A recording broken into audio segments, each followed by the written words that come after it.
My guest today is David Jones. Well, I'm a retired meteorologist, Tom, somewhat retired. I'm back to working just for myself now, but was a meteorologist with Environment Canada for 32 years, then another few years with the Forest Service, and got into weather because of my fascination with fresh snow. I grew up in the North Shore, and I was skiing every day as a kid, and I've sort of got into weather through that route. A lot of my colleagues were weather geeks, let's say. They were out in the backyard taking observations and had instruments and such forth. Myself, it was always a practical concern. How much snow are we going to get in the mountains? Because I've got a ski pass. All right. And you have a 42-minute video. Let's go ahead and watch that video and then come back and talk about it. Sounds great.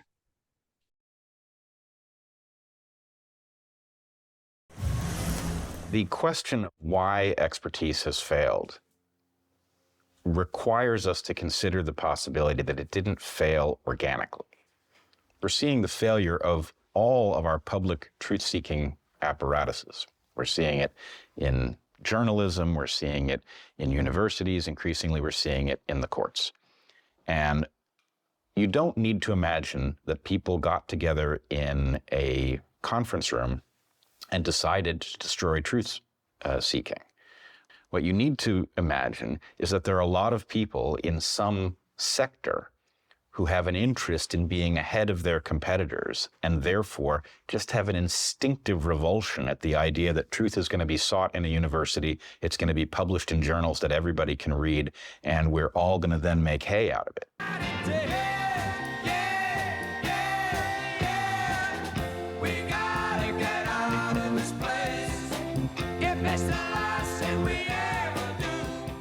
Nobody knows how to get rid of that. How to get cows to stop farting. Exactly, or burping.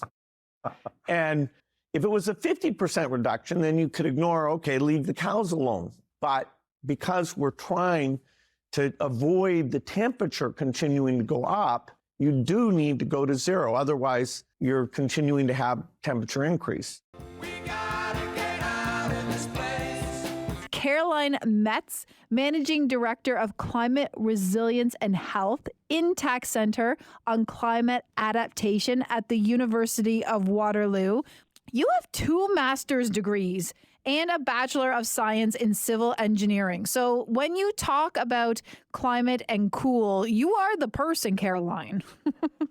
I enjoy the topic, and I think it's a really important time in kind of where we're at with climate, so that people really understand that heat is a risk and it's serious. And we hear a lot about global warming, and the effects of global warming are that it supercharges our weather systems and we get extreme weather, and that includes extreme heat. So these heat events, these heat waves, the heat domes, we're seeing them across the country in places that we didn't have them before, and they're happening more frequently and they're happening more intensely, and people need to prepare. Well, and when you prepare, so I'll just be truthful and say I love air conditioning. I've always grown up with air conditioning, and so I'm spoiled because a cold house is just always what I've had in the spring and summer. But when we look to trying to stay cool, is air conditioning the wrong answer? Well, air conditioning has some benefits and some, I don't want to say drawbacks, but there's some concerns in that air conditioning produces waste heat that ends up heating up the outdoor space, and we want to keep our environment as cool as possible. We're already putting greenhouse gases into the atmosphere, which end up heating our planet. So we do want to kind of keep that in check. And air conditioning uses electricity, and sometimes, folks say, well, it puts extra demand on the grid. There's a better life for me and you. Hey, everyone. I'm meteorologist David Jones. There are persistent misconceptions about last year's severe weather and its relationship to climate change. I hope this video helps clarify these important issues. During a nasty heat wave in 2009, deaths in the Lower Mainland surged above the weekly average of 280 by 115 people. Shortly thereafter, the BC Centre for Disease Control and the health authorities developed a rigorous extreme heat alerting protocol. With their help, I began training forecasters in the protocol because it turns out vulnerable people in the Lower Mainland will die after 2 days in a row of temperatures above 36 at Abbotsford. In 2008, the Justice Institute approached me. We're doing an exercise. Can you dream up a hypothetical extreme weather scenario that sends most of BC into emergency response mode? Why, of course, said I immediately. Why don't we just use a historical event, but shift the landfall into the worst possible place, somewhere in the Lower Mainland? That would surely create a nightmare of impacts. We even made a fakey newscast for the exercise. Thanks, Darren.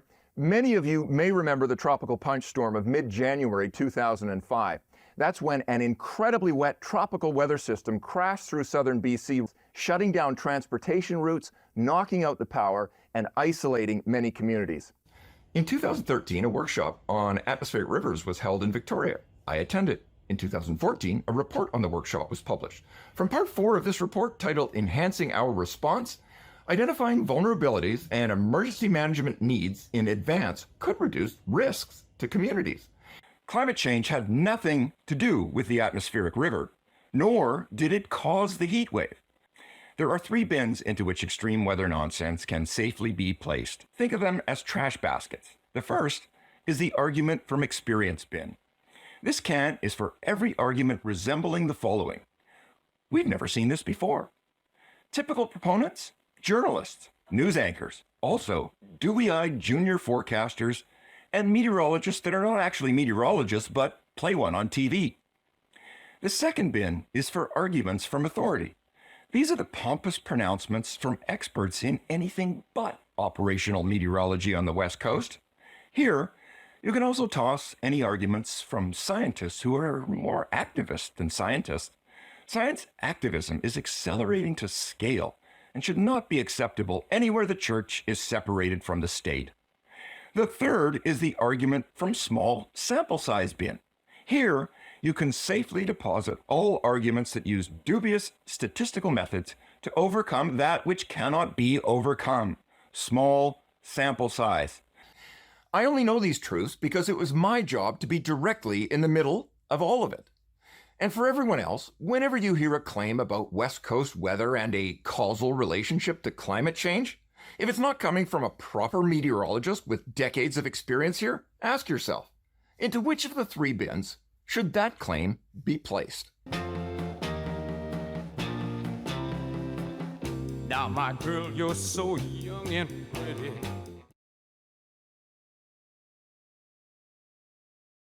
Thanks for having me, Tom, and for what you do. I think your podcast aggregates the best minds on everything to do with the climate and is a legacy for the ages, to say nothing of your movie. I often refer people to this show, so it really is an honor. I grew up in North Vancouver, 4 minutes from the Grouse Mountain gondola, where I chased fresh snow all winter, calling the weather office every day. My Irish father grew up during the war and revered great speakers like Winston Churchill. I do too, although I find communication enormously challenging. Just ask my wife. So I have a fondness for fresh snow and words. Early in my 32-year career with Canada's Weather Service, I realized a perfect forecast can be useless if the client doesn't know exactly what it means. That notion shaped the course of my career as a public servant and as a broadcaster. I strove to ensure every audience understood everything so they could make better decisions. I ended up in a position entirely about communication, the warning preparedness meteorologist for coastal British Columbia. The WPM is a spokesperson doing outreach mostly about severe weather, the main clients being the media and the emergency planning community.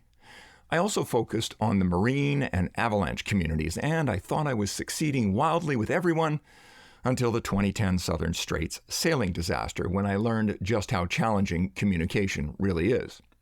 I retired in 2017. The workplace had changed a lot since I began in 1985, and not for the better. I'd never survived the Orwellian state of Environment and Climate Change Canada today, which used to be known simply as Environment Canada, or EC. I don't use the new name, which is classic Orwell, a federal government department about something and nothing all at once.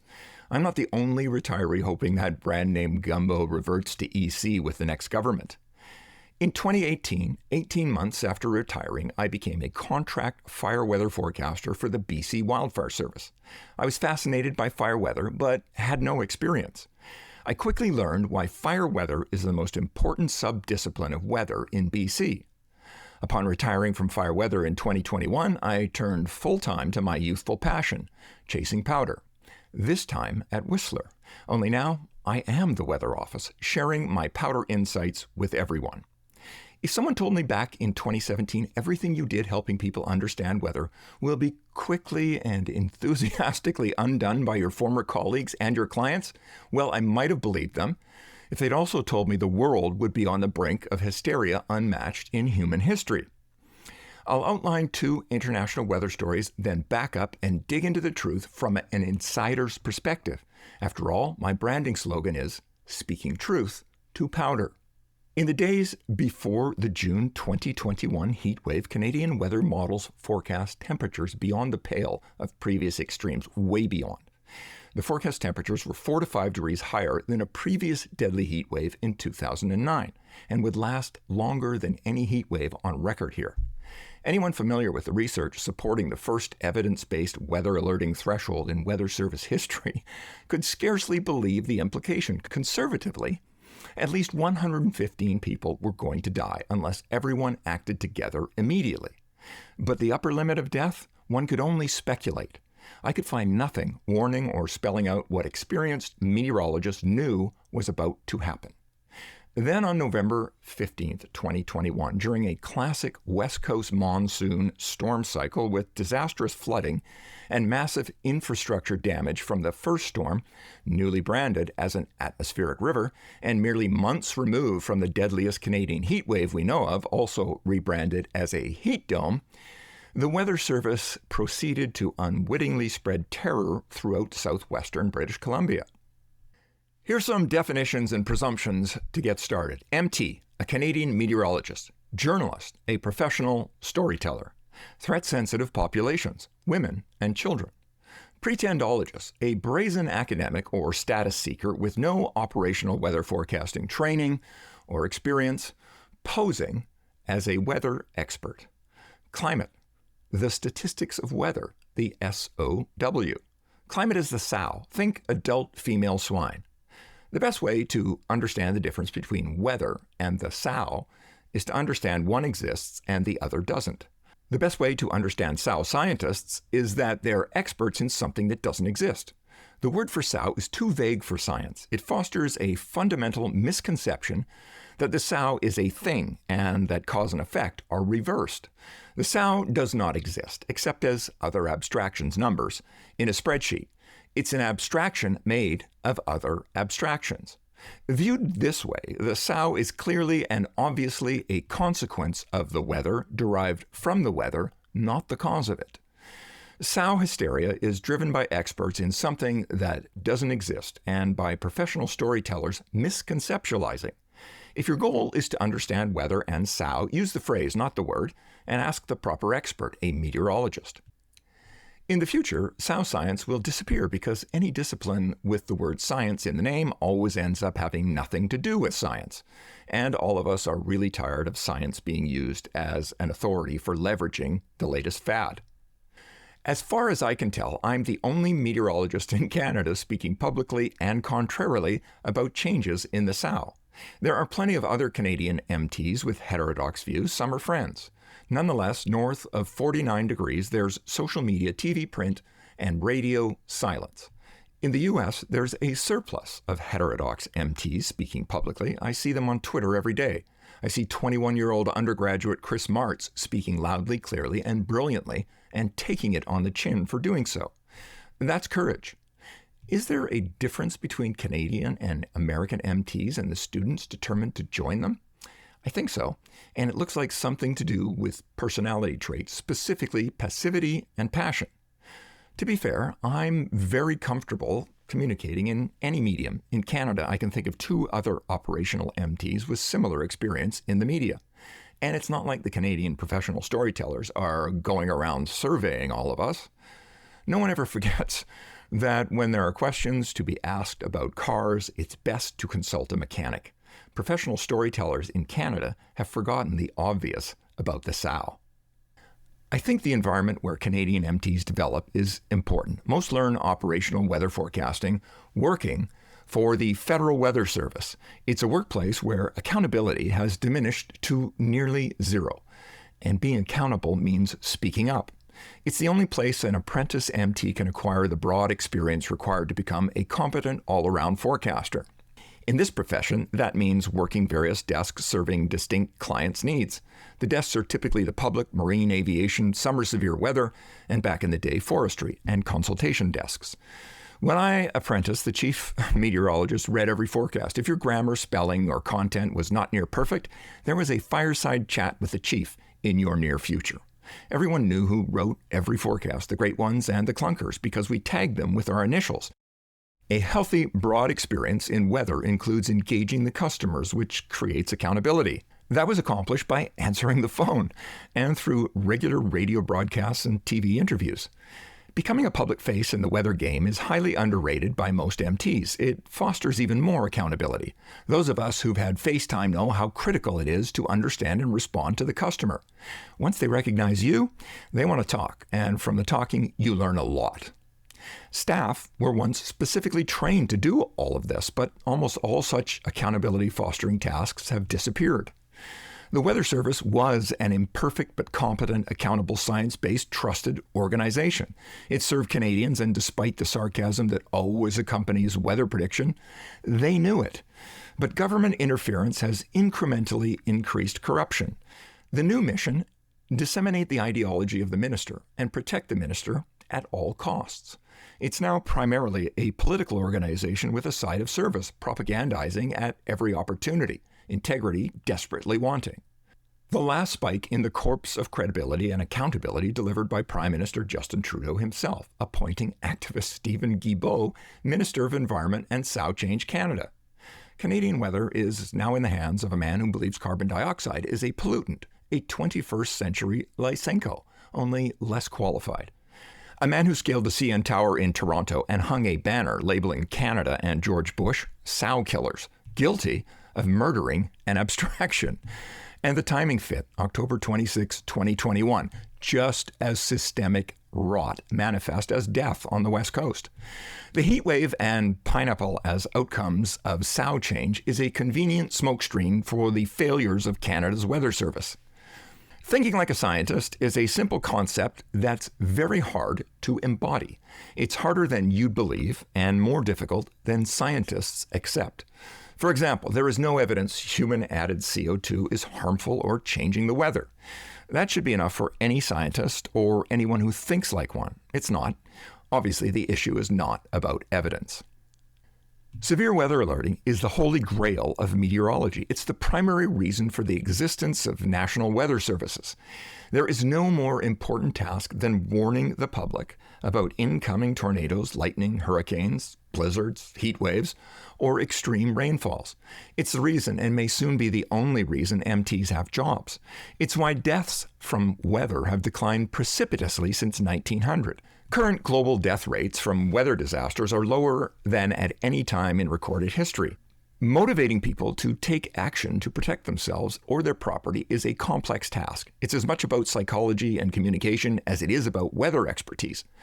The basic format of a warning is 1, identify the threat and the timeline, and 2, identify potential impacts and suggest actions that may reduce those impacts. Heat alerting stands alone as the weather event for which MTs can have demonstrable life-saving impact. There are precise, evidence-based critical thresholds, and temperature itself is highly predictable.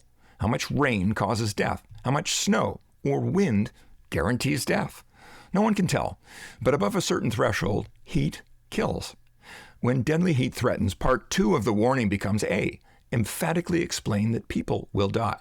B, disclose how many died the last time heat reached this level. And then C, urgently and personally suggest concrete actions to save lives. If there is a time for an MT to be emotive, then this is it. MTs prognosticate with a purpose, and it's not entertainment or professional storytelling. It's to save lives and property. We know flooding the market with low threshold alerts or hysteria reduces the value and efficacy of the next alert, leading to complacency and inaction, and in the case of heat, guaranteed death. We know there's a time for silence, to shut up about weather risks. The boy who cried wolf is a lesson we've not forgotten. When I was with CTV in Vancouver, consultants critiqued the performances of anchors and reporters. I was told, Dave, what I like about your weather is that you don't oversell it. At the time, I found that odd. Why would I oversell the weather? I'll be back here tomorrow having to answer for it. Besides that, I represent a weather service with a clear purpose that selling would just undermine and bring ridicule to my colleagues. Proper MTs are wary of the oversell, knowing the more you respect it and the less you use it, the more effective it'll be when you need to. Professional storytellers can oversell every day, but a deadly heat wave is the right time for a professional MT to set their hair on fire, to sell it. Billions of people are now captives to the most hyperbolic, relentless oversell in the history of peoplekind. That their futures are threatened by severe weather, especially heat. This lie, wrapped up in a delusion, is unhelpful to the project of MTs.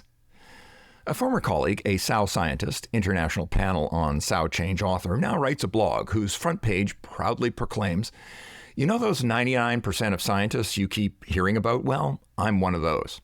Ignoring issues of reputational suicide and the Dangerfield-isms that shameless confession conjures, would Rodney be in or out of that club? In tedious bloggings about fossil fuel bogeymen and the crisis, my ex-colleague overemploys a pretentious phrase, what is / what isn't. In honor of these pretentious declarations, here's what weather is / SOW is / isn't. Weather forecasting is about deciphering what's causing what. It begins by defining the what's. I presume everyone knows what weather is: wind in face, rain in eyes, snowflakes in headlights, the heat of the sun on your back. Weather is tangible. You can touch it and it can touch you. Almost no one, including most scientists, knows what the SOW is. Confusing weather and the SOW is not new, but it is a new normal. And I see no effort by jabbering mannequins anywhere to clarify the difference. National Geographic doesn't know. This is a typical failure. The SOW is the long-term pattern of weather in a particular area. Weather can change from hour to hour, day to day, month to month, or even year to year. A region's weather patterns, usually tracked for at least 30 years, are considered its SOW. You kind of sort of get an idea of what maybe Nat Geo means by that definition. But when a definition requires more space explaining what the SOW isn't than what it is, you should probably find another dictionary. Two extreme weather stories feeding the hysteria and capturing world attention in 2021 occurred in my domain: the heat wave and the Pineapple Express. Non-experts in West Coast meteorology and professional storytellers call these the heat dome and the atmospheric river. Heat dome is not a Canadian weather term. Atmospheric river is a term unknown to Canadians until 2021. Both events are repeatedly miscast as obvious examples of changes in the SOW. That's just wrong and negligently so. Worse, there has been no investigation into the miserable failing of alerting in the heat wave. It was a meteorologist's worst nightmare. A weather alert for a very predictable severe event failed to trigger public or institutional action to prevent death. Back in 2010, my role as WPM made me lead for a project initiated by the BC Centre for Disease Control, Vancouver Coastal Health, and the Fraser Health Authority. A heat wave in 2009 caused a spike in the weekly death rate, and these agencies wanted to partner and build an evidence-based extreme heat alerting program based on new research done by the CDC. The goal? To prevent a repeat of the 115 deaths attributed to the 2009 event. Within 2 years, an extreme heat warning program was operational in the Weather Office using Abbotsford maximum temperatures as a proxy for the entire lower mainland. It turns out that temperatures exceeding 36 Celsius on consecutive days at Abbotsford causes death. 36 Celsius is 97 Fahrenheit.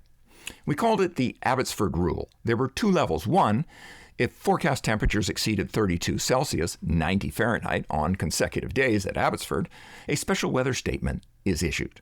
2, if forecast temperatures exceeded 36 Celsius, 97 Fahrenheit, after consulting the health partners, an extreme heat warning is issued. Level 1 is a heads up about incoming beach weather.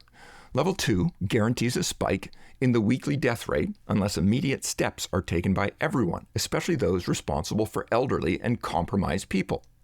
The Level 2 warning included explicit messages explaining a death spike rivaling 2009 was guaranteed unless actions were taken to protect older and vulnerable people. 115 potential deaths. There is no room for waffle words in the case of an evidence-based threshold for deadly heat. So what happened in 2021 when a deadly heat warning was needed for a once-in-an-MT's lifetime extreme heat wave? Was this not a perfect opportunity to activate Level 2, a level never reached since the program was put in place, so rare is that type of heat? To make sense of this debacle, we need to back up to 2018 when, to the surprise of the health partners, the Weather Service unilaterally jettisoned the extreme heat warning program, dismissing local research, lowering alerting thresholds, and adding another variable to the alerting equation, even though local research had shown no correlation to it. Where the lower thresholds came from, we can only speculate. The consequence of that ill-advised move announced itself immediately in the form of multiple meaningless, confusing, low-threshold beach weather warnings in the summer of 2019 and 2020. The coordinated communication channel between MTs and the health partners became garbled. On Wednesday, June 23, 2021, with heat death incoming, forecasters issued the new nationally coordinated heat warning for this extraordinary event. Unfortunately, it took the health partners 2 days to catch up to the significance of the heat on their doorstep. And the warning text made no reference to the Abbotsford Rule or included any of the no-nonsense text we created to make the "people are going to die" message unambiguous. The Abbotsford Rule has tremendous power to motivate action because it's so easy to understand, the action being, right now, go help your grandparents and anyone else that might be vulnerable to heat none of us have ever felt before. Go! By swapping a regionally appropriate extreme heat warning program for a generic national system, the Weather Service caused a horrendous heat wave warning failure. MTs did their job, but a terrible decision by Weather Service Management and Health Canada in 2018 resulted in a death toll from weather unheard of in Canada's history. This is, hands down, the worst weather warning I've seen in 40 years of weather. It was issued on Wednesday that week, and in the context of what I just described, this bulletin served no one. Today it serves as evidence of negligence by the Meteorological Service of Canada. I feel as angry, helpless, and hopeless reading that warning now as I did when I anticipated this very outcome in 2016. That was when I caught wind. Our barely out-of-the-box, evidence-based extreme heat warning program might be undone by Environment and Sound Change Canada and Health Canada. I had no idea 615 people would pay for it with their lives. This warning misses the mark so badly for all its utility, it might as well have been transmitted in Morse code. There was nothing unprecedented about the atmospheric river of 2021 except where it landed and how it was branded. In the rainstorm cycle of November 2021, the Weather Service made a terrible labeling decision by labeling storms 2 and 3 in the cycle atmospheric rivers, the same name they gave Storm 1, which was a bona fide pineapple. The public, just coming to terms with an astonishing June heat wave, could only imagine a watery Armageddon on the horizon. Never mind that Storms 2 and 3 were just typical West Coast rainstorms that were, technically speaking, for all the technicians in the audience, within the genre known only to technicians as atmospheric rivers. In 40 years, I've never seen 2 worse communication failures than occurred in 2021. In October of 2003, a pineapple hit the sea to sky corridor just north of the Lower Mainland. It was a juicy doozy, as far as we can tell, because it's always impossible to precisely measure or quantify extreme weather of any type. The 2003 pineapple dropped between 400 and 600 millimeters of rain, that's 15 to 24 inches, which was beyond the experience of anyone in the weather office at that time. So, how often does this happen was a legit question. After much head-scratching and pestering from professional storytellers for an easy-to-consume oversimplification of the disaster, someone decided the Gumbel distribution might provide a sciencey-sounding return-period answer we could float. But in the end, to the amateur statisticians in the weather office, the Gumbel-derived solution seemed just too big. And being proper scientists, we arbitrarily cut the value in half, declaring a 1 in 200-year rainstorm. Everyone went home happy that day and turned on the telly, where our story-friendly fabrication was in the headline of every lead story in every newscast that night. Mission accomplished. Or so we thought. Then, 1.25 years later, 15 months, another ill-intentioned rainstorm slammed the sea to sky corridor, wiping out the ski season across a large chunk of the province in January 2005. Both of those storms produced more rain than the so-called unprecedented 2021 storm, more than twice as much in the case of the 2003 storm. And I haven't even mentioned the uncelebrated rainstorms of 2010 at Bella Coola or 2012 in Alaska, or a slew of other washouts dating back to the 19th century, or for that matter, to the Roman warm period. Imagine. For the workshop in 2013, tropical fruit guru Marty Ralph and his crew of Fruitopian experts came north to share their knowledge and expertise with Canadians. The big fear here was that inevitably an oversized pineapple would eventually land in the worst possible place, the Lower Mainland. The term atmospheric river is jargon, a technical term the public heard for the first time in 2021, and about which every Canadian remains as confused now as they were then. And just wait. The Lower Mainland is the most densely populated and infrastructured real estate on Canada's west coast. It includes Vancouver, one of the world's most expensive cities. Vancouver has stunning geography inside city limits, mountains rising steeply from sea level, a protected inland sea, glorious islands to the west, to the east, a lowland transportation corridor through the province's largest agricultural region, leading to steep mountain passes connecting the coast with the rest of Canada. The corridor is formed by mountain ranges narrowing into a V-trap, a natural funnel that forces moisture-laden air up and over those passes. The spout of the funnel is the town of Hope, so named because given the annual rainfall, you need plenty of it to live there. Meteorologists often remark it rains more in Hope after the storm passes. Such is the power of inflowing, converging streams of Pacific air behind storms. The physical geography exposes the area to many natural hazards, especially the mayhem weather routinely produces, and mostly in the rainy season, November and December, when monsoonish storm cycles can send 2, 3, 5, 7 storms slamming into the Coast Range. In terms of surging river flows and flooding, the damage from tropical storms scales up in early winter season storms known as rain-on-snow events. Warm air overrunning subtropical air with skyrocketing freezing levels reaches the highest peaks of the Coast Range. The immature snowpack is not deep enough yet to absorb the rain, and in the super warm air, it's vulnerable to a complete meltdown. The melting snowpack plus long-duration subtropical rainfall rates from a river of water stalled overhead races towards sea level through coastal drainages. Pineapple status is granted if the river of rain parks itself for 18 to 36 hours. Tropical punch status needs 72 hours or more, and more happens. The Lower Mainland, in terms of potential dollar damage from rivers of rain in the sky, is a scaled-down version of California's Sacramento Valley. In California, an MT's worst nightmare features a river of rain in the sky stalling over the Sacramento Valley, actuating the most expensive disaster in the history of mankind. That's why, in 2013, the world experts in tropical fruit came north to Victoria for the workshop. If there's one thing we may reasonably presume, it's this. In the thousands of years of habitation on this coast, a fair share of rainstorms reaching tropical fruit status have landed on the Lower Mainland. For all we know, the first First Nations branded them the Salmonberry Express. I'm kidding, of course, but good grief. What stunted narcissistic view of time, space, and history is needed to label any weather unprecedented? That's the definition of parochial in the world of professional weather prediction. More frequent and more intense. Back in the day, this phrase had some truth to it, and it sold a lot of vibrators. Those models worked, unlike SAL models, which sell a lot of fantasy weather porn, but produce zero satisfaction. Regarding claims of increasing frequency and intensity of pineapples based on SAL models, listen to Marty Ralph, global expert. Quote, while all models project increases in the frequency of atmospheric river conditions, the results also illustrate uncertainties in the details of the projections of this key phenomenon, highlighting the need to better understand why models' representations of atmospheric rivers vary, unquote. Note Ralph's reference to projections of atmospheric river conditions and representations of atmospheric rivers as distinct from actual atmospheric rivers, which cannot be predicted by SAL models.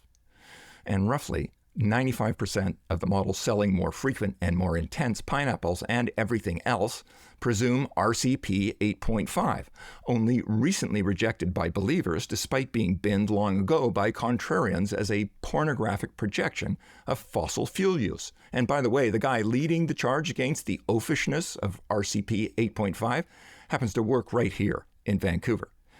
I've never seen Justin interviewed by professional storytellers, by the way. Then again, the University of British Columbia can be hard to find. When you hear an expert go straight to the uncertainty discussion, as Ralph does here, you can be confident the expert is actually an expert. Proper experts always speak to the uncertainty, usually first. They acknowledge the presumptions their models, conceptual models, and predictions are based upon. You see this in the weather office, everywhere. It's what distinguishes the best forecasters from all the rest.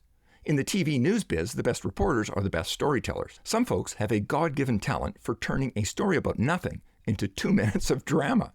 Most professional storytellers don't, and it gets complicated when they're assigned a story that isn't really a story. They still need to produce 2 minutes of content ready for prime time by the day's end. I spent lots of time telling professional storytellers, don't bother coming to interview me because there's nothing to see here. It's just weather being weather. That set the tone for the interview because they're coming anyway. They'll just tweak and clip whatever you give them to suit whatever angle they must now spin the story into. Or they'll just come and clip you with no audio at all because sound down video provides evidence of due diligence too. It's easier to reject or maneuver these invitations to your 2 minutes of fame once you've had a little. And the longer you've worked closely with the media, the easier it gets. It takes time to recognize that being a spokesperson is not the same thing as being a good spokesperson. It's especially not the same as being an ethical spokesperson. To get there, most people have to fail a lot. And failing that way is not really surprising in a weather service whose most famous weatherman is not even a weatherman. On the other hand, Marty Ralph gets it. He's an expert, and he chooses his words very carefully. Since 2021, every opportunist and way too many professional storytellers subject us all to endless fool's commentary about heat waves and pineapples being evidence the weather has changed. It's changed all right, but only in the sense that any weather is now just an opportunity for propagandic oversell. It's changed in that you could be forgiven for thinking there is no such thing as real weather anymore, just endless chattering about an abstraction, the statistics of weather, the SOW. The worst blathercasting comes from SOW modelers, who know very little about the practical application of models, uncertainty, ethical communication, and what Niels Bohr meant when he said prediction is very difficult, especially when it's about the future. Little wonder SOW modelers make such good politicians. MTs must determine twice a day when a model's reliability has reached zero, i.e. the moment in time after which no useful information about the future can be extracted. We then publicly address that ever-shifting moment with verifiable predictions. Unlike SOW modelers, MTs are, every day, confronted by the accountability born of verification. Caution and humility are taught and learned on the job, because verification is critical to learning the weather. SOW modelers escape the pain and the pro-tip teaching moments only verification can provide. Pretendologists of any stripe embody none of the restraint real MTs acquire because Mother Nature beats it into us. We know exactly where hyperbole ends in prediction, in a club that won't have you. A particularly annoying pretendologist archetype is the attribution play-by-play men breaching the university swamp in the aftermath of any weather slightly left or right of normal, spewing tales of new normal weather terror. The CBC and other professional storytellers are only too happy to collaborate, providing a publicly funded platform for terrorizing the public by interviewing, re-interviewing, and recycling scare porn produced by this go-to syndicate of fear-mongering catastrophizers. Adding insult to injury for passive Canadian MTs, CBC and other professional storytellers shamelessly pretend the syndicate is the authority on the SOW, and that the pretendologist at the anchor desk is a real meteorologist. All this meteorological meekness is not good for the team or the brand of Canadian MTs.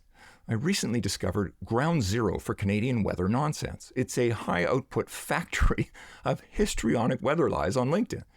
It's called the Intact Center at the University of Waterloo. The Intact Emperor, without blushing, directs a meteorological pornification machine publicly fetishizing the new LinkedIn kingpin, scaring threat-sensitive populations. All of it is ruinous to the credibility and project of real meteorologists. What do we hear? Silence. The summary is not pretty. In June 2021, Canada's Weather Service, whose mission is to alert Canadians to severe weather threatening life and property, botched deadly heat alerting in British Columbia when it was needed most. 619 people died, the largest death toll in the country's weather history. No investigation into this abject failure was undertaken. Later that year, the Weather Service unleashed the worst communications havoc in Canada's weather history in the middle of the costliest and second most deadly natural disaster in the history of British Columbia. No investigation into this abject failure was undertaken. Post-event, every level of government sought cover from the intense reflection of their planning failures behind a smokescreen of atmospheric river propaganda, calling the storm unprecedented despite 2 well-publicized heavier rainstorms in the previous 20 years, and countless others in the previous century. Also, in October 2021, in the most cynical appointment in Canadian political history, an activist once dubbed the Green Jesus of Montreal becomes Minister of Environment and South Change Canada, the science-based department overseeing the Weather Service. Damage to the credibility of the department will be unearthed for years to come. If nothing else, an investigation into how an activist can be put in charge of a science-based government department is warranted. Today, accountability in the most important project of MTs has completely vanished. The weather warning space, formerly the private domain of meteorologists, has been polluted by the endless, senseless hyperbole of amateurs, academics, and other pretendologists. The primary project of Canadian meteorologists communicating severe weather warnings is in jeopardy, and there is no reason for Canadians to think or hope that anything will change in the Weather Service. Even if a new Conservative government guts DEI, the Weather Service will still be run by a management class who offered no resistance to it, happily and brainlessly climbing onto the climate alarmism bandwagon of the woke left. Meteorologists remain passive and mute through all of it. The undertaker might as well be at the door. I have seen relatives of people who died in the heatwave in their grief take up the pledge of fighting the sow. I am very sorry for your loss. I can tell you the probability that changes in the statistics of weather had anything to do with your loved one's death is 0. But the probability that negligence on the part of the Meteorological Service of Canada led to their death is extremely high. It did not have to happen. And if you are in any mood whatsoever to pursue the truth of the deadly heat wave, I will do whatever I can to support you with the facts and with help asking the right questions of the right people. I don't know all the facts yet, but I know many truths certain agencies would rather not talk about. To my colleagues in Canadian weather, as someone named Francis Chan said, our greatest fear should not be failure, but of succeeding at things that don't really matter. The Weather Service succeeds at a lot of things that don't really matter. The deadly heat wave still matters to the people who lost loved ones. It matters for your future because the Weather Service will do it again. And if you don't know that, you haven't been there long enough. It's past time for a review of past failures that do matter. I hope this Tom Nelson podcast rattles and provokes Canadian meteorologists and everyone in the Weather Service where most are employed. All of them need to wake up, stand up straight, pull their shoulders back, and start speaking truth to an atmosphere of nonsense. Anything you'd like to add to what we just saw? Well, I think the big thing really is around the heat dome and the death that was associated with it. I just happened to be strongly and right in the middle of that in my career. So that was extremely disappointing. And the fact that no one's even bothered to check on that is really bothersome. After that, there's the issue of, gee, why aren't meteorologists in Canada speaking up?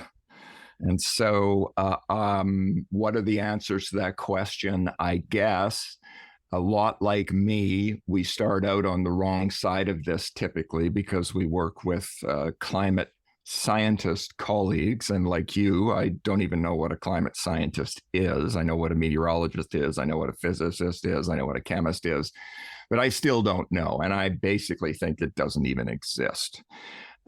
So I started on the wrong side. When I was a forecaster, I would go to one of these colleagues and ask questions whenever there was questions that I had from the media or people about climate change. I wasn't an expert, and it took me a long time as a spokesperson to recognize that you don't speak outside your lane of expertise. So eventually I started just going to the experts, and I went to one who was a colleague.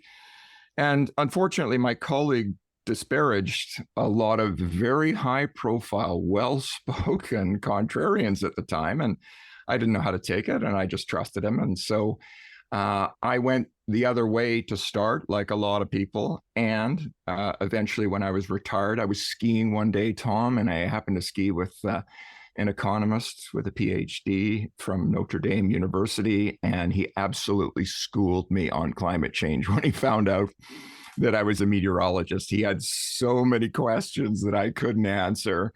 And so I decided, you know what, not letting that happen again. I'm going to finally dig deep into this. And when I did, I went right to those disparaged individuals and started looking at them. And wow, was blown away by how competent, how accomplished these people were, one of whom was Richard Lindzen. Okay, so, nowadays, I can't think of a better spokesperson than Richard Lindzen for sane science. He's so calm, he's so experienced, he's so old, he's just seen it all. But it took me a long time, Tom, to get over the remarks that were made, like Richard Lindzen's in the back pocket of the fossil fuel industry. It really is amazing. And I give people a lot of time and a lot of credit for struggling with this, getting from one view of this, the orthodox view, to the heterodox view, because I was very much the same. Once you've been told, as someone said, the moon is made of green cheese everywhere, all day, every day, it's very hard to get that out of your head.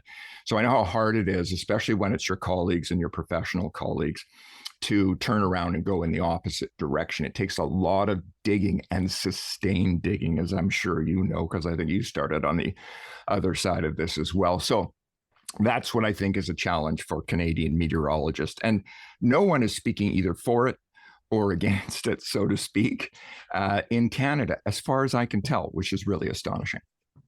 So yeah, you mentioned in your video that you do think that there are meteorologists up in Canada that share your views, but not publicly in general, right? They're keeping quiet about it. But there's a different dynamic in the U.S. that more meteorologists here in the U.S. are speaking out. Yeah, I mean, by virtue, of course, there's just way more, but also we've always thought as meteorologists in Canada that Americans were a lot more outspoken, American meteorologists. They were all tended to be very good speakers. Literally, we would go to conferences and leave going, wow, those guys know how to talk. And so big population, lots of very competent meteorologists.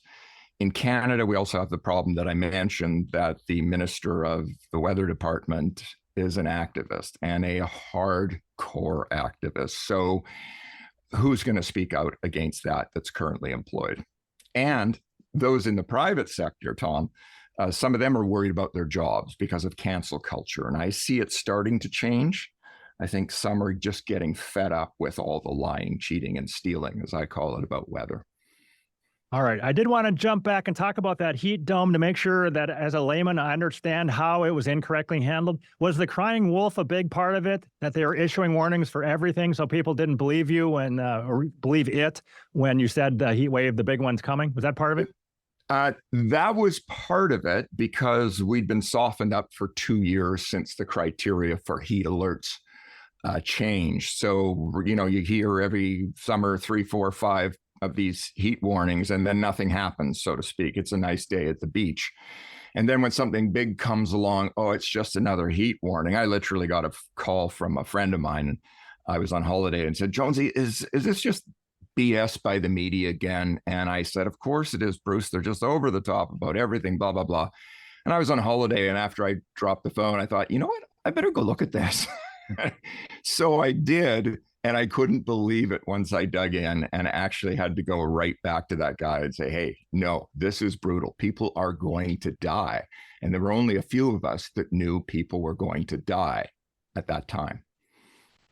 So in Canada, is it the case that people are used to really brutal cold? So when it gets really cold, they don't die, but they're not used to the heat, so that does kill them, or not? Well, the heat issue is an interesting one. And yes, of course, more people in Canada die from cold than they ever do from heat. The numbers I hear quoted are 10 to 20 times as many. Of course, you never hear about that. But heat is an interesting one because we do become acclimatized in it in certain areas. The infrastructure, so to speak, is acclimatized. There's more air conditioning. So when the research was done, at the BC Centre for Disease Control, they found out, there is a threshold we can call death on, say, on the coast in certain areas. But in the BC interior, because people are acclimatized and there's more air conditioning and there's less population and fewer events, it was very hard to find that threshold. So when this new program was initially launched, it was really only for areas where we had the science, the data, the threshold for death established. Now, that event in 2021 was so far beyond anything that had happened anywhere in the last 70 years that when it was forecast and I could see the temperatures, I talked to my colleagues at the weather office and they were telling me, 3 days out, this thing's got 50-degree temperatures in the forecast, 50 degrees at Lytton forecast, and 3 days at 40 degrees at Abbotsford. So the forecast was so outside of all our extreme limits that it was only clear that about 115 people were going to die. The top limit, who knows? Separately, you talked about rainstorms and maybe that close to 3 200-year rainstorms hit within a few years. But the whole idea is, oh no, this must prove that CO2 causes 200-year storms. But maybe it's more like we don't know really what a 200-year storm is. Isn't that a bigger part of the problem? Absolutely. And this is where the statistics come into this. The one of the bins that I always say, you know what, when you hear this, when you hear people using statistics, whether they're from models or they're some fancy technique, you should go ask an economist about the validity of their statistical methods, because they seem to be the experts in correlational statistics and the like. And so, it's kind of astonishing that a story gets written off as unprecedented when only in the previous 2 decades there's been 2 bigger storms, one of which dropped twice as much rain on the lower mainland. And it's called unprecedented, and everyone's off the hook for whatever planning that was involved in that because it's climate change. The sequence was 2003. Okay. Wow. Never seen a rainstorm. Don't have anything on the record books, which is not everything. As I point out, one of friends of mine who doesn't speak up says, well, what about in the last 2,000 years? How many of those events do you think happened? We have no record of them. And so the first one was unbelievable and unprecedented in our experience at the weather office. The second one, the pattern was identical, and it happened 15 months later. And I can remember being in the weather office and thinking, how do we communicate this one? Well, we get to use the tropical punch now. That was a term I thought I'd never get to use. I know the media is going to love that. And as far as the numbers go, I think we settled on 400. We just didn't have the nerve to go to 600 millimeters as a forecast, right? Because those are the ones you get wrong. The extremes are the ones in forecasting that you get wrong. So we were careful, and I think we went with 400 millimeters for the second one, which was also bigger than the 2021 storm. The 2021 storm just happened to land on the equivalent of the Sacramento Valley, where all the infrastructure is, where all the expensive property is. That's what was unusual about it. That class of storm happened many times on the coast. And you were saying that new terminology came up, right? They didn't say heat dome in the past, but that's a new branding. And then Pineapple Express and Tropical Punch, were those fairly new too? You were thinking the Indians might have called it Salmonberry Express in the past? Right. I mean, joke? I was just kind of kidding to make the point about, how can you call weather unprecedented? I mean, that's just foolish if you've looked at anything to do with weather going back even a couple of hundred years, So we had a system for alerting that was heavy rainfall warning. Everyone was familiar with the term Pineapple Express. That meant, this is way beyond a rainfall warning. And then in 2003, when that storm hit, after it was studied, a colleague of mine mentioned to me in a presentation, I saw him in a presentation, this wasn't a Pineapple Express, this was a Tropical Punch. And he brought out the Tropical Punch guy from our childhood there. And I thought, oh my God, that's so good, but I'm never going to get a chance to use it. And that very winter, later that winter, because the study was done right after it in 2003, by 2005, January 2nd storm, I get to use Tropical Punch, bingo, all across the media, So it was an effective name. And the problem with the media and weather guys trying to communicate extremes is that, there's a limit to naming stuff. And if you just get carried away with it and start naming every storm, you lose the punch, you lose the impact of wow, we in the weather office with our 50 years of collective experience in the past have never seen anything like this. So this is a tropical punch plus. That would be the way to go about it, because if they're familiar with tropical punch, then it's the next. And the problem now is all these people that are around trying to help us in this green sustainability mitigation, blah, blah, blah industry are just overselling everything constantly. The problem now is that when you keep bombarding people with stories and tales and fear about extreme weather, and then it doesn't happen. It's not just the oversell by the media, it's the oversell by my former colleagues. It's by the emergency planning community. It's by this whole industry that you see that has sprung up where people have LinkedIn profiles that say mitigation, that say climate risk, that climate solutions, and they're all just blowing the horn. And none of them have any idea about how complicated it is to actually get people to take steps to do something when something severe happens. And so it's a bunch of amateurs have flooded the field, and it's the boy crying wolf everywhere. Do you hear anybody in Canada stepping back and saying, are we really worried that it's going to get too hot in Canada? Because it's already pretty cold up there? No? Well, this is the thing. I'm at Whistler a lot, and I hear a lot of people saying, well, look at the glaciers. They're melting. And my rebuttal is always, well, 20,000 years ago, the ice right where we are was another 3,000 feet thick. So, yeah, I guess you could say it's been melting.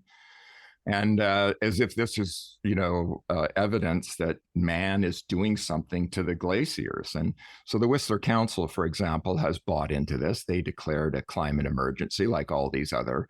And as far as I can tell, they're dominated by people who lean this way. And there's at least one skeptic who I'm talking to a lot there. So maybe I'm lucky at Whistler, where now I'm a part-time resident. I know of one counselor who is curious and has a bit of a suspicion about this whole thing. I was curious to see if you had a lot of data about what was happening in that area in the 1930s, because my dad is 96 almost, and he remembers the Dust Bowl here in Minnesota. And he said in all of his memory, that was about the hottest he's seen in 36, and it was about the coldest. The winter of 36 was very cold. I was just curious if that was a similar thing in Vancouver or different. Well, Vancouver has records, but it's a coastal climate, so it's a different ballgame altogether. Once you move into the interior, this is the problem.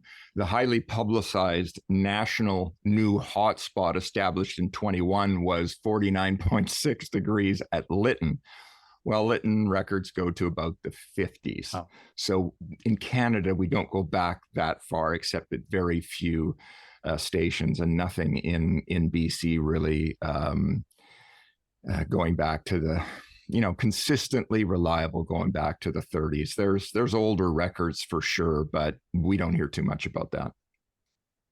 I really think this business of using the word climate, as I tried to throughout the movie to avoid, or through the video, completely avoid, is important, because that word just doesn't suit. And we need to start asking more questions about that, because when you say statistics of weather, it becomes clear this is a meteorologist game, not a climate something or other's game.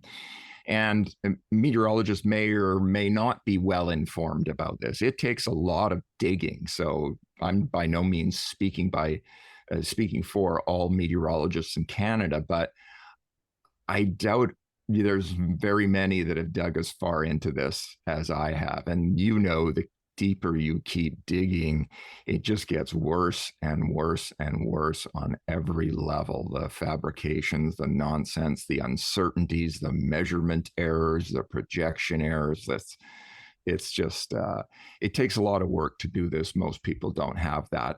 And the other thing I would say, Tom, I don't know what you think about this, is that I think a lot of us, it's so easy to get discouraged when you can't escape this. I try to escape it for 2 weeks, and I pick up the paper, and the front page is, some woman in New Westminster sitting in front of a fan, which is here in Vancouver, and concerned about the heat. Like they're changing the building code to accommodate something that's probably never going to happen, in anyone who's born today's lifetime again. And so this whole confusion about what do you mean by it's getting hotter? We have to accommodate. By how much and when? Give me a forecast that says by this date and this amount, and then we'll know at least where we're starting. So that's frustration a lot of us have. But it has been interesting to see some of my colleagues who started out, Dave, where are you going on this? And now I've seen them start to change and become suspicious and start to think, wow, everything is up for grabs here. When you start taking the assumptions to task about the radiation balance and all of the presumptions that go into, I mean, you've interviewed all those people. It really starts to get interesting. What exactly do we know about any of this? And I think meteorologists are in such a good position because we use models practically every day, and we see them go to junk in our daily practice. Climatologists, anyone else making predictions, well, you're kind of off the hook if you're making economic predictions. But in our game, it's all about the verification, and we learn, and we have this, not disdain, we have tons of respect. It's amazing what mathematical equations and the laws of physics will do to predict what's going to happen, how much water is going to fall from the sky. But we also know that turns to junk at some point, and there's just no getting past that. So the familiarity with models that makes meteorologists skeptical is quite unique. We're in a unique position in that regard to assess these things. Yeah, it does sound in watching your video that you in your career have been way more grounded in reality than your average climate scientist, because you were actually answering the phone. You'd make a forecast with your name on it, and then if it was wrong, you'd be answering the phone a week from now. Yeah, absolutely. And those are the two things that I sort of to my powder picker audience, the two big powder picker principles. One, what's your track record? Two, show me your verification. Show me the money. And I'm trying to drive that into their heads for my own purpose, but it's also the truth when it comes to other forecasts. So I'm competing with automated forecast systems with your phone all the time. And you need to know, okay, here's what's different about my track record. I've got one. And here's what's going on over here. No one's monitoring the forecast. No one's amending. No one's updating. It's just spat out. And it's great, Tom, 75% of the time, but it fails you when you need it most. And that's where the human comes in. And that's where the communication gets really important. Okay, from your perspective then, how far out from today can we make weather forecasts that have some validity? We're trying to go 3 months out. Is that too much? Yeah, that's too much. I would say it depends on the pattern. So it depends on the weather. So, at times we're reasonably confident here in our forecast region, in this climate, that in 10 days, I could tell you reasonably in the summer at times, no chance of rain on day 10. So that's the kind of thing I could tell you. But that's only in the summer. You start moving to spring, winter, and fall, forget it. Storms are moving way too fast. And you're down to about 5 days, sometimes 3 days, depends on the variable, but in terms of an actual weather forecast, 5, 7, 10 days. One of my colleagues here on TV, the TV station went to a 7-day forecast because everyone was going to it. And that was probably after Environment Canada went to it. He refused. He just kept it at 5 days. So I'm not adding value after day 6 and 7. If you verify this stuff, you'll discover no value added. Why verification is so important. All right, very good. Any other points you'd like to make before we finish? Yeah, well, I guess on the forecast thing, I mean, this is what people don't seem to understand, that reliable predictions about the future and anything are near impossible. And I've forgotten the name of the book now, but it escapes me. But there's a book out there that suggests that, expert forecasters, the limit on human forecasting is about a year. After that, all bids are off. And that sounds reasonable to me because I think the statistical models that drive the El Nino, La Nina, La Nada are quite reliable in terms of temperature forecasts out about 6 months. So 6 months is the limit on temperature, but that's not the weather. right? It's only the temperature. And that's another thing people forget. All of our statistics are temperature and precipitation. And precipitation's far harder to predict than temperature. So you might as well throw any long range forecast of precip out the window, except in very select circumstances where there's strong El Nino, La Nina, and in very select areas at very specific times. All right. And in the show description, I have 2 links for you, powderpicker.substack.com and under x.com, you're at powderpicker. Any other place where we can find your work, or those 2? Do it. I've also added a climate picker now. So that's climatepicker.substack.com. So I've had to separate my work for skiers who just want the weather, and then for the people who are skeptics or who want to learn into climate picker. So climate picker and powder picker. All right. Thank you very much. I really appreciate your work and hope to have you back on again sometime. Awesome. Hey, are you a skier, Tom? I am not. I've done a little in the deep past, but not lately. No. Okay. All right. Very good. All right. Thanks for having me. All right. Thank you. Goodbye. You bet.